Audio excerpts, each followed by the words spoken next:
Well, it looks like it's already that time of year again. 2025 is quickly coming to a close, and the last batch of LEGO Star Wars sets just released a few weeks ago on October 1st, so that means it's time to rank every LEGO Star Wars set that released this year. And this is going to be a fun one, because this has definitely been one of the most eventful years of LEGO Star Wars in quite a while. I mean, I'd say it's been the most eventful year in the past decade, and I'll let you guys decide if it was eventful for good things or bad things. But without further ado, per usual, I'm not including polybags or the advent calendar, so we have a total of 31 sets to get through, and starting off all the way back at the 31st spot, I of course, per usual, have a 4+ set, that being 75410 Mandu and Grogu's N1 Starfighter. And like I said, per usual, you guys know I usually put 4+ sets at the back of these type of lists, and it's just because they're ugly and not many people care about them. I don't care about them, and this one in particular is actually very ugly in my opinion. I think it's one of the worst 4+ sets LEGO has made. The Starfighter is just so goofy. I mean, it looks like a submarine, and then on top of that, the minifigures aren't anything special either. I mean, I really just don't think these 4+ sets should exist in the first place. I think most 4, 5, 6, 7-year-olds, especially boys, are gonna choose a battle pack or a microfighter over crap like this. So instead of LEGO just wasting slots on 4+ sets that don't sell well, I think they should instead just make more battle packs or make more microfighters. Up next at the 30th spot, I have a set that you guys probably thought was gonna be at the 31st spot, that being 40771 TIE Fighter with Imperial Hanger Rack. And the reason I had this at the back of the list is, like the 4+ set, I simply don't think this set should exist, although I put it one spot higher because while it is ugly, I do think it looks a bit better than that Mando Starfighter. But yeah, I mean, as we all know, this was the GWP for the $1,000 Death Star, and it was separate from that set and only available for a week, when in reality it should have just been included in the Death Star. I mean, that alone really does make it one of the worst GWPs of all time, because it's like they took a piece of the Death Star out and then made it exclusive. It's like having a whole pizza and then taking one piece of the pizza out and then saying that one piece is an exclusive item. That's literally how I see this GWP. It's just ridiculous. I still think it looks better than that 4+ set though. Moving on to the 29th spot, I have what is in my opinion the worst standard set that released in 2025, that being 75406 Kylo Ren's Command Shuttle. And this might be a hot take, but in my opinion, this is the only Starship Collection or midi-scale set that has actually been a miss. All of the other midi-scale sets up until this one have been great in my opinion. This is the only bad one. And the reason is because one, well, it's overpriced. It's a $70 set, and it does not feel like a $70 set at all. It feels more like a $50 or $60 set. Even $60 is pushing it. But also the build itself is just bad. For an 18+ display piece, it's not as accurate as it should be. The cockpit area is too thin. That little red transparent piece you see right there should be 4 studs wide instead of 2 studs wide. And then the worst part about the build is the wings, because they're just held on by simple hinges. There's no Technic or anything, just normal hinges that are pretty weak, which ends up hindering the posability of the set because the wings just fall down and fall open on their own. And every time it does this, it makes the hinge connection looser and it makes the wings sag. So overall, this is just an overpriced set and the build is not good. Anyways though, up next at the 28th spot, I have 75411 Darth Maul Mech, and I don't really have a whole lot to say about this one. It's one of the few sets that I didn't get this year, and it's mainly just because I'm getting tired of the mechs, and I think a lot of other people are as well. Microfighters are so much cooler than these things, and I wish LEGO would just release an extra microfighter instead of a mech every year. But I mean, this one is alright, I guess. I mean, it's got a nice printed piece on the front right there, and it's nice to get Darth Maul in a cheaper set. However, it's kind of a crappy version of Darth Maul because it doesn't have the printed pupils. So yeah, I mean, this set is just overall kind of mid. Again, I'm getting tired of mechs. They were kind of cool when they first came out, but at this point, I think they're getting old. Moving on to the 27th spot, I have the only standard battle pack that released this year, that being 75412 Death Trooper and Night Trooper battle pack. And I really want to put this one higher because I actually like the minifigures in this set quite a bit. The Death Troopers especially, I mean, even though they're not the standard Death Trooper, they still look cool with their extra printing, and it's nice to see these helmets return. And I'm not gonna lie, I also like the Stormtroopers in this set, despite them having the ugly Family Guy helmet piece. I just think the extra details on them look really nice. However, unfortunately, the build is super ugly. It's literally one of the worst battle pack builds of all time, and I know battle packs are supposed to be about the figures and not the builds, but this one is so bad that I mean, it's worth mentioning. And also, the main problem with it is that it's extremely overpriced at $23. This was the first battle pack to get the price raise from $20 to $23, and it's just absolutely ridiculous. $20 was already way too overpriced for battle packs, and then now LEGO is trying to get $23 for them. It's just insane. I made multiple different videos going into the pricing of various different sets, including battle packs, and basically they shouldn't be any more than about $16 or $17. Yet LEGO raised them to $20 in 2022, and now they're raising them to $23 from here on out. Anyways though, up next at the number 26 spot, I have a set that honestly really frustrates me, that being 75408 Jango Fett helmet. And the reason it frustrates me is because it is so close to being perfect, but the continuous stickers that wrap around the top of the helmet just absolutely ruin the set for me. Now don't get me wrong, I am a big hater of stickers, they annoy me, but a lot of times I can tolerate them when they actually add good detail to sets, but in this set I can't tolerate them because it's multiple stickers in a continuous line wrapping around the top of the helmet, and it's just too easy to mess them up and misalign them, and when you do that it kind of just ruins the look of it. And that's why it really frustrates me, because the rest of the set is perfect. Their shaping is great, it represents Jango Fett's helmet very well, and if they had printed these pieces it would have been a 10 out of 10 set besides maybe the price, but no, they didn't do that, and it's just kind of frustrating. I mean, they dropped the ball on this one. Up next, the 25th spot, I have another helmet set, that being 75415 Kylo Ren helmet. This set was released alongside the Jango Fett helmet that I just talked about, and the reason I put it one spot higher is simply because it doesn't have any stickers, or actually it has mostly printed parts. I honestly forgot if this set has stickers or not. I think it just has a few, but most of the pieces you see on the face are printed, and it really is a game changer. I mean, it makes these 18 plus display sets so much better. However, for some reason this helmet set is a little bit smaller than the other helmet sets. If you own it, you know what I'm talking about, but it just feels a lot smaller and a lot cheaper than the other helmet sets, but it's the same price at $70. And I really don't like that, because I think helmet sets on their own are already overpriced, but this one feels cheaper than the rest. This one feels like maybe a $50 or $60 build, definitely not a $70 build, so that's why I'm not putting it any higher. But hey, at least it has printed pieces, and they look pretty good. Moving on to the 24th spot, I have the most infamous set that released this year, that of course being 75413 Republic Juggernaut. And as you guys know, there are a lot of things wrong with this set, from the price to the minifigures to its accuracy to the structural integrity of the build, and out of those things, to me the worst thing is the retail price of $160. And I've talked about the pricing on this set specifically in multiple different videos, but basically it should be about a $110 set, but no, it's $160, making it literally $50 more than it should be. And in my head, that just completely outweighs all the other flaws with it. However, that definitely doesn't mean the other flaws aren't significant. As we all know, the structural integrity of this build is pretty bad. It's definitely not as bad as some other YouTubers have made it out to be. However, if you pick it up and handle it pretty aggressively, it can fall apart, and that's because there's very few connection points between the top half and the bottom half, and sometimes it literally just splits apart in your hands. It's kind of ridiculous, but again, that's only when you handle it pretty aggressively. It's not as bad as some people have made it out to be. But then from there, of course, you had the minifigures, the Galactic Marines not having their waist capes, and Commander Bakara having a pretty rough looking helmet mold. And I know that probably 99% of you guys would have put this set at the very back of the list, and the reason I didn't do that, and the reason I put it at the spot that I put it at, is because I simply just like how it looks. This might be a hot take, but I think from purely an aesthetic standpoint, just in terms of looks, this is one of the better looking turbo tanks LEGO has made. I mean, I just think it's very clean and sleek and just looks kind of nice on display, but unfortunately in my head that's about all it has going for it, and that definitely doesn't outweigh all of its flaws, so yeah, that's why I'm not putting any higher. Anyways though, up next at the 23rd spot, I have another very infamous set that released this year, that being 75431 327th Star Corps Clone Trooper Battle Pack. And just like the turbo tank, the reason this set is towards the back of the list is because it's extremely overpriced. It's $45 and the normal Super Battle Pack price is $30. However, I personally think that $30 is even too high for these sets. I think these Super Battle Packs should be about $25. And on top of the price, obviously you have the Clone Troopers, they don't have the commas, and they also have the helmet holes of course, which wouldn't be that bad if LEGO actually included accessories for them, but instead, if I remember correctly, there's only accessories for 2 or 3 of the clones, and one of them just has to have blank exposed helmet holes. And it's just kind of ironic that they make the helmet holes for accessories, but then they don't put them in the sets. It's annoying to me. But on the bright side though, I really do like the builds in this set, especially that Dwarf Spider Droid. It looks really good. I mean, I think it's easily the best Dwarf Spider Droid LEGO has ever made, and it's also nice to see just a new design of it in general, because they've been using the same Dwarf Spider Droid design since like 2005. And then I also really like the ATRT too. I've actually always been a fan of the oversized LEGO ATRTs. Yes, they're not accurate, but they just look cool, and because they're so oversized, LEGO is able to pack a lot of detail into them, and I mean, that's the case here. It just looks good, except for that stud shooter in the front. I don't like how that looks. But yeah, I really like the builds in this set, but that's really all it has going for it. The Clone Troopers aren't as good as they need to be, and it's $15, at the very least $15 overpriced. I think it's about $20 overpriced. Up next at the 22nd spot, I have a set that most of you guys probably forgot released this year, that being 75430 Wicket the Ewok. And I mean, these buildable characters are always hit or miss, not in terms of their quality, but just in terms of if the community is going to care about them or not. And in this case, this is another buildable character that most people just don't care about, and it pretty much immediately went under the radar right when it got released in August, because most people just don't care about this. And I'm one of those people. This is another set that I didn't buy from this year, although I do have to say, I kind of like how it looks. I mean, it represents an Ewok pretty well. Obviously the face looks super ugly because LEGO can never do buildable character faces right. However, in this case, I think that's actually kind of a good thing, because Ewoks are pretty ugly little guys, and this set set happens to represent that pretty well. Anyways though, up next at the 21st spot, just barely missing the top 20, is probably the one set you guys have been waiting to see where I ranked on this list. That of course being 75419 Death Star, the first ever $1,000 LEGO set. And the first thing I want to say about it is that I like this design choice. Despite how many times I've made fun of it and how many memes I've posted about it on Instagram, I actually really do think that this sort of sliced dollhouse design was a good choice. Now obviously a fully enclosed sphere that could open up was the #1 option, and that's really what we all wanted. However, this, in my opinion, was the second best option. I think it looks a lot better than the previous two playset Death Stars. I've honestly never been a big fan of that design style. I mean, I can respect it because they're both very iconic sets, but I just don't think they look that appealing, and honestly, they hardly even represent the Death Star at all. But this style, on the other hand, does it a lot better. I think it actually represents the Death Star, and the interior just looks a lot cleaner. So that's what I have to say about this design choice. However, the reason I have it towards the back of the list, and not even in the top 20 of sets that released this year, is because this was the very first ever $1,000 LEGO set, which is a big deal. It's something we've been waiting on for a long time. I mean, almost for the past decade, we've been expecting a $1,000 LEGO set and looking forward to it. And for it to be this is kind of disappointing and underwhelming. And that's because for the very first ever $1,000 set, it feels pretty low quality and incomplete. From the enormous amount of stickers that are included in this set that I personally think should be all printed, to how they handled the TIE Fighter GWP, to the quality of the minifigures, and even the amount of minifigures that were included. Despite it including 40, which is an insane number, it's still not enough. Because as you can see in these sort of middle and top areas, there's a few rooms that are either empty or just can only hold one minifigure. I mean, I personally think it needed to include at least 3 or 4 more Stormtroopers just so you could fill it out more. And for having these issues in the very first ever $1,000 set is just not good. This isn't a normal set. This is a set that we've been expecting for almost a decade at this point, and it cost $1,000. So it really has to be at a higher quality than, honestly, any other LEGO Star Wars set ever made. That's why I said all the minifigures should be as perfect as they can be. And that's why I also think that there should not be a single sticker in this set for $1,000, which is a very, very premium price. I just think it should set a new standard and be the best it can be, really. I mean, this set was literally LEGO's NBA Finals, and it seems like they just half-assed it and didn't really care that much. I mean, the only thing that even remotely feels like it's worth $1,000 about this set is just the size of it. It's the size of a $1,000 set, but it's not the quality. And because of that, despite how cool I think the design looks, I just can't put it any higher. It's really disappointing to see LEGO handle the first ever $1,000 set like they did. Anyways though, not making our way to the top 20, at the 20th spot I have 75428 Battle Droid with STAP. And like many sets on this list, this is one that I think looks good. However, I can't put it any higher just because it's extremely overpriced. This set has a retail price of $140, and in reality it should be about a $100 set. And if you guys remember, the original leak of this set actually did say it was going to have a $100 price point. However, when the price changes came along, it went from $100 to $130, but then once it got listed on Amazon for pre-order, it was $10 more at $140. So yeah, this set is about $40 more expensive than it needs to be, which is crazy considering that its original retail price was $100. So because of that, I'm just not putting any higher. But again, like I said, I really like the build. I mean, the STAP looks amazing. It's a great display piece. The Battle Droid looks really good too. However, the only thing I don't like about it is the head, obviously. I just think the piece they used for his face is just too big. I think they should have went with a different design because it kind of throws the proportions off a little bit. But other than that area, I think the build is pretty much perfect. It's just the price, man. It's awful. Moving on to the 19th spot, I have a pretty popular set that released this year, that being 75402 ARC 170 Starfighter. And I'm not gonna lie, throughout the year, this set has definitely grown on me quite a bit. I mean, I definitely do have more appreciation for it now than I did when it originally released in January. I like its compact design, and I think it looks pretty clean and sleek. And then the pilot minifigures too. Oh my gosh, they're incredible minifigures. However, despite this set growing on me, there's still aspects of it that I don't like. And the main thing is the stickers on the windshields. In my review, this is what I complained about most, just because I think the miscolored stickers look awful. I mean, I'm not gonna lie, they throw off the look of the entire set for me because they're supposed to be white, but as you can see here, they look like a wet paper towel. And then when LEGO re-released this set with the clear cockpit piece, the stickers still had the same issue. I mean, these really needed to be printed pieces, but of course they're too cheap to do that. And another thing I don't like about it are the wings. One, I wish they were longer, and also I wish they'd open up a bit wider. Compared to the 2010 and 2005 ARC 170s, the wings just barely open up, which takes away that sort of dramatic ARC 170 look that the previous two models have. And then there's some other little things here and there that are minor nitpicks, like maybe the length of the cannons on the wings or the spring-loaded shooter sticking out the back, but those are easy to look past. The main things for me about this set that I don't like are, for one, the stickers on the cockpit and the length of the wings and how wide they open. I mean, like I said, this set has grown on me. There are some things about it I appreciate. However, those two problems still stand out. Anyways, though, moving on to the 18th spot, I have a Rebuild the Galaxy set, that being 75414, the Force Burner Snowspeeder. And this is another set that, again, is pretty much perfect in terms of builds and the minifigures. However, the price just completely ruins it, and that's why I'm not putting any higher. But I mean, the Snowspeeder itself genuinely looks incredible. Obviously, if you ignore the colorway, that's subjective. The actual design of the Snowspeeder looks really good, and like everyone else, I really hope LEGO makes a standard Snowspeeder in this same design in the future. And the figures are also awesome too. I mean, that Solitis or Solitus minifigure, however you say its name, is super unique, but unfortunately this set just retails for $55, and never in my life will I justify $55 for a LEGO Snowspeeder. These have historically always been about $30 to $40 sets, and I think it should stay that way until inflation does its thing. And inflation has not done its thing to raise this set from $40 to $55. It should be $40. And again, it's unfortunate because if this set was cheaper, I'd put it way higher on this list. Up next, at the 17th spot, I have another buildable character that most of you guys probably forgot released this year, that being 75403 Grogu with Hover Pram. And I'm not gonna lie, it kind of frustrates me that this set is as good as it is, just because I'm so tired of Grogu sets, and I'm pretty sure a lot of other people in the community are as well. I've seen people start calling it Grogu fatigue and Mandalorian fatigue, and unfortunately, since the Mandalorian movie is coming out next year, we're probably gonna get a lot more of them. But again, I mean, I'm tired of Grogu sets, and that's kind of causing me to have a bias against this, but I can't deny that it is pretty much perfect. The Pram build looked really good, the Grogu build looks really good, and I also really like the little frog that's included too, and unlike most other 2025 sets, it's actually got a decent retail price of $100. But man, I'm just tired of Grogu sets, so I'm honestly not putting any higher. Anyways, though, moving on to the 16th spot, I have another set that's grown on me quite a bit this year, that being 75401 Ahsoka's Jedi Interceptor. And I'm not gonna lie, I've really come around to this build. I mean, that cockpit piece is actually kind of starting to grow on me. Now, don't get me wrong, it's definitely not as good as the older cockpit pieces for these interceptors. However, I'm kind of starting to become accustomed to it. Now, well, I guess I do need to mention that I kind of just have a bias for these Jedi Interceptors. They're probably my favorite starfighter design in all of Star Wars, and I think all of the LEGO models look really good. I mean, they're kind of hard to mess up. And then obviously the figures in this set look really good too, especially that Ahsoka minifigure. I think it's definitely one of the best Ahsokas they've made in recent years. However, like a lot of other sets on this list, it's overpriced, and I'm just not going to put it any higher because of that. It retails for $45, and I think in reality, it should be about a $35 or $40 set. Moving on to the 15th spot, I have a very underrated set in my opinion, that being 75405 Home One Star Cruiser. And I absolutely love this set, mainly just because I've been wanting LEGO to make a Home One for so long, and with this set right here, they finally acknowledged the ship. Now, obviously, a playset Home One is the most ideal, but this is great too. I mean, I think it just looks really good. It's a very solid build and a fun display piece. Anyways, though, up next at the 14th spot, I have yet another set that has really grown on me throughout the year, that actually being 75399 Rebel U-Wing Starfighter. And when this set first came out back in May, I'm not gonna lie, I was not the biggest fan of it. I thought it was too small, and I thought the proportions were off. However, as the year has gone on, and as I've owned this set for quite some time now, I'm not gonna lie, it's really grown on me. I think it looks very sleek. It's honestly a pretty beautiful model. Yes, the engines might be slightly inaccurate because they're a bit too big relative to the rest of the ship. However, it still just looks really good. I mean, it's honestly a very solid display piece as a playset. However, still, there are some things that I don't like about it. The main thing being the size of the trooper bay. I mean, as we all know, it's very small and very crammed, and honestly kind of pathetic compared to the original U-Wing because it could hold multiple figures, and this one can only hold one just barely. So that's really annoying. And then also Dedra Meero, the prints on her legs are not as good as they need to be. But other than those things, I honestly really do think this is a solid playset, and it actually has a solid price too at $70. Up next at the 13th spot, I have another midi scale set, that being 75404 Acclamator class assault ship. And to this day, I honestly still can't believe LEGO actually made this ship. Obviously, fans have been wanting an Acclamator for a long time now, and I too was definitely one of those people. However, at the same time, I always just thought that LEGO would never make one because it's too niche of a ship. But no, in 2025, they gave us a small mini scale one, and it just really threw me off. It was a surprise to be sure, but a welcome one. And I mean, it looks really good. It's an amazing display piece. I have no complaints with the build itself. However, like most other sets, it is overpriced. It retails for $50, and it feels like it should be more like a $40 set, not $50. But I mean, that's honestly easy to look past just because it's a cool ship and the model looks really nice. Now, making our way to the 12th spot, I have another very underrated set. I'd honestly even say the most underrated set that released this year, that being 75407 Brick Built Star Wars logo. And when this set initially released, it got a ton of hate. I mean, I never really saw many positive things said about this set, and then from there, it kind of just got swept under the rug, and I feel like a lot of people kind kind of just forgot about it. And I honestly never really understood why. I guess a lot of people just aren't very attracted to the idea of a set like this. However, I'm not gonna lie,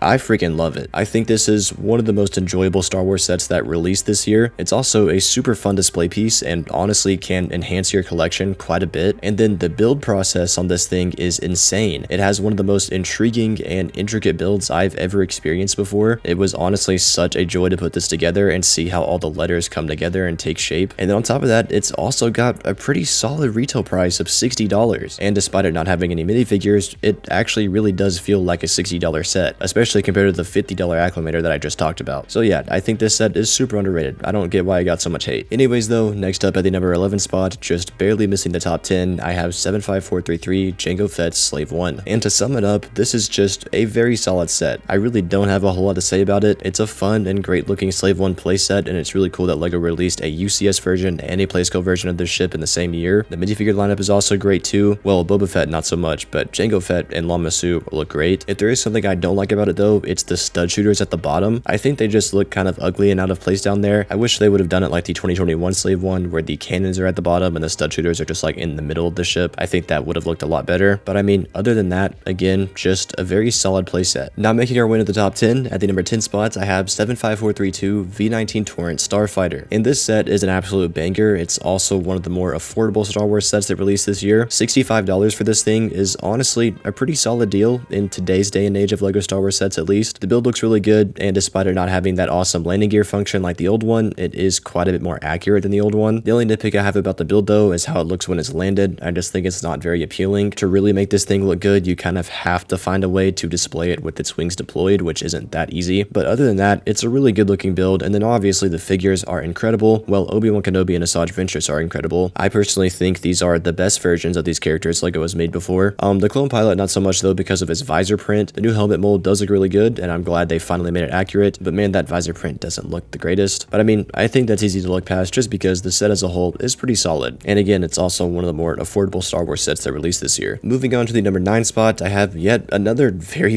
underrated set that released this year, that being 75434 K2SO. And I mean, I'm gonna be honest, I really don't think there's a single thing wrong with this set. It's pretty much perfect. I mean, I'd honestly probably give this a 10 out of 10. It's even got a good retail price at $90 US, and it's actually a very big model, so it feels like it's worth its price. And you might be thinking, well, if it's a 10 out of 10, why isn't it higher up on the list? And that's just because despite it being pretty much perfect, it's not an appealing set to most people because it's a buildable character, and I'd say a slightly niche buildable character at best. So a lot of people just naturally aren't going to be interested in this thing, but you can't deny that it looks pretty much perfect. I think LEGO did a great job on it. Anyways though, moving on to the number 8 spot, I have one of, if not the most popular playset that released this year, that being 75435 Battle of Felucia Separatist MTT. And this is yet another case where the set is really good, but the price is holding it back. And when I say this set is really good, I mean, it's really good. Despite it having a pretty small size, I genuinely do think this is the best looking MTT LEGO has made. And I've actually discussed this quite a bit recently in multiple different videos, but I just think this thing looks so aesthetically pleasing, and I even think it looks better than the 2007 model. The set as a whole is not better than the 2007 model, but I just think the build alone is more aesthetically pleasing. I mean, it just looks great. It's extremely detailed. The shaping on this thing is immaculate, and obviously that blue Separatist colorway is beautiful. However, again, it's just the price that's holding it back. This is a $160 set, and in reality, it should be about $120. And if this was actually a $120 set, it would easily be top 3, maybe even the number 1 spot. I mean, really the only bad thing about the actual substance in this set itself is the lack of Bly's Kama. I mean, I even like the gunmetal grade commando droids. I think those look awesome. So yeah, really the only bad thing about the actual material in this set is just Bly. But again, unfortunately, they had to go and make it $160, which is just so ridiculous. Up next at the 7th spot, I have yet another buildable character, that being 75416 Chopper. And I love this set. I mean, at this point, I don't really think LEGO can mess up the buildable Astromechs. The R2-D2 from last year is an amazing set, and so is this one. And honestly, I think this one is better than R2 from last year. It's a really fun set that's loaded with play features. Obviously, you have his arms at the top of his head. There's a feature where his head can actually wobble back and forth, and the legs also have nice mobility, so you can pose him on his little wheel there. However, for the millionth time, like other sets on this list, I'm not a fan of the retail price. This set retails for $100, and R2 from last year also retails for $100, except that build is actually quite a bit larger than this one. Chopper here feels like more of maybe an $80 or $90 set, definitely not $100. But I mean, hey, at least it's only about $10 overpriced and not $40 overpriced like some other sets on this list. Anyways though, up next at the number 6 spot, just barely missing the top 5, is the only microfighter that released this year, and in my opinion, one of the best LEGO Star Wars microfighters ever made, that being 75400 Plo Koon's Jedi Starfighter microfighter. And this set is absolutely elite. I mean, for a microfighter, a freaking microfighter build, it looks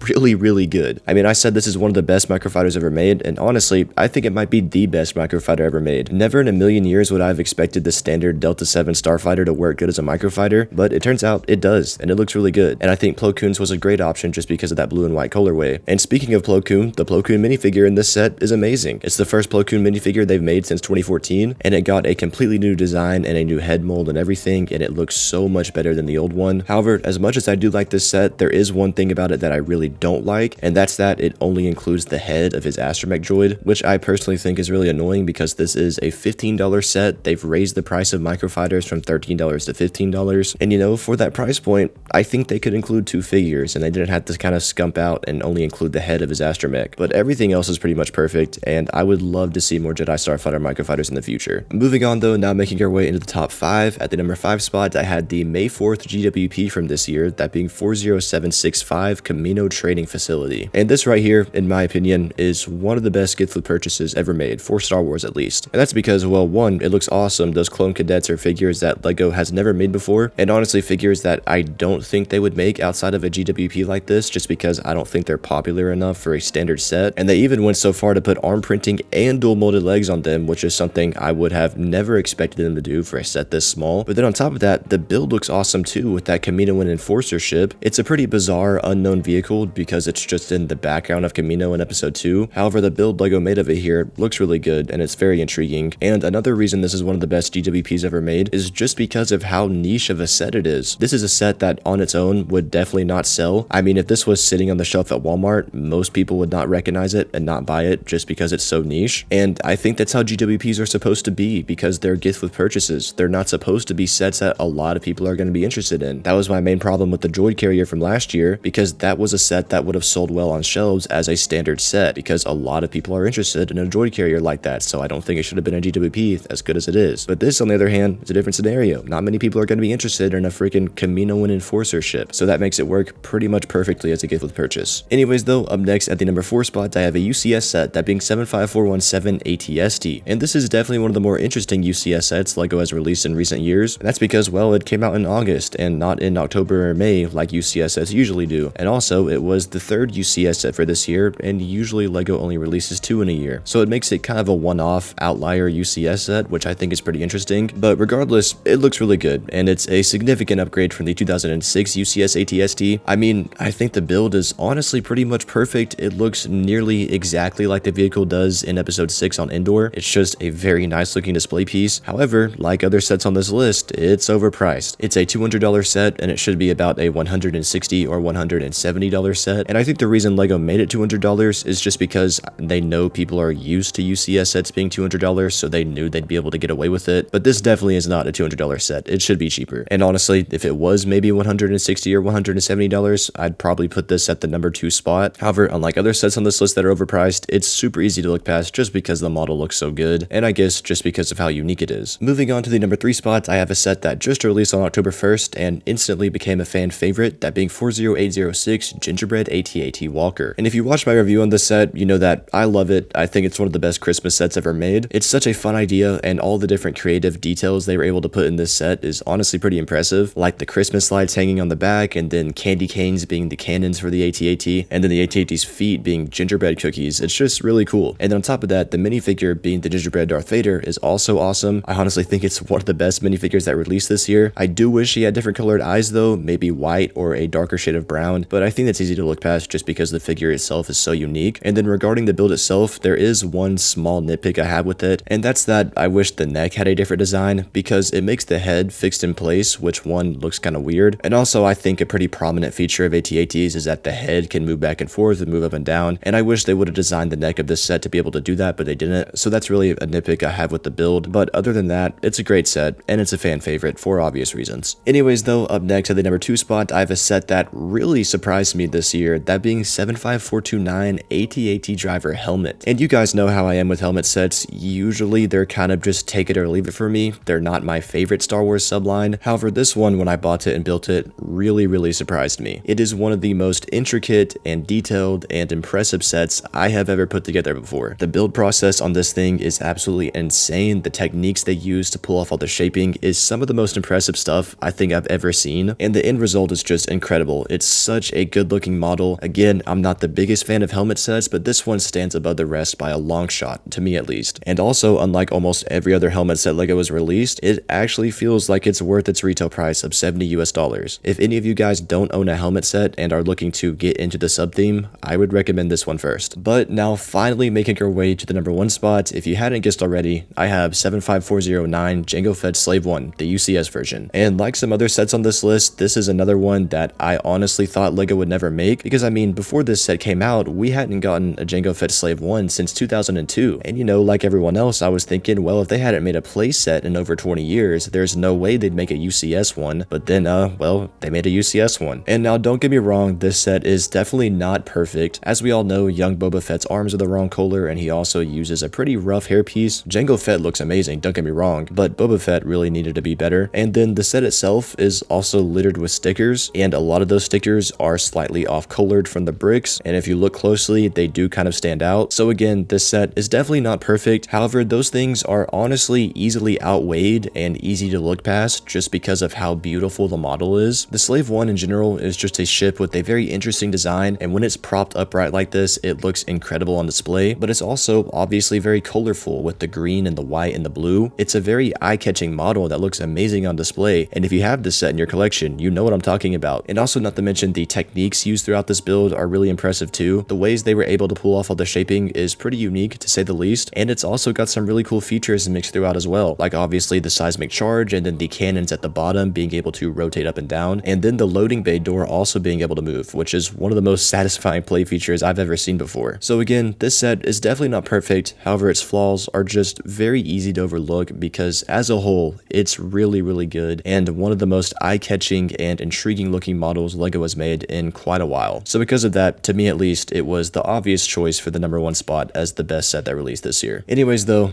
that is going to do it for this video. That is my full ranking of every LEGO Star Wars 2025 set. As always, let me know what you guys think about my list down in the comments below. If you're new, please consider subscribing, and if you want to check out more of my videos, you can see something on the screen right now.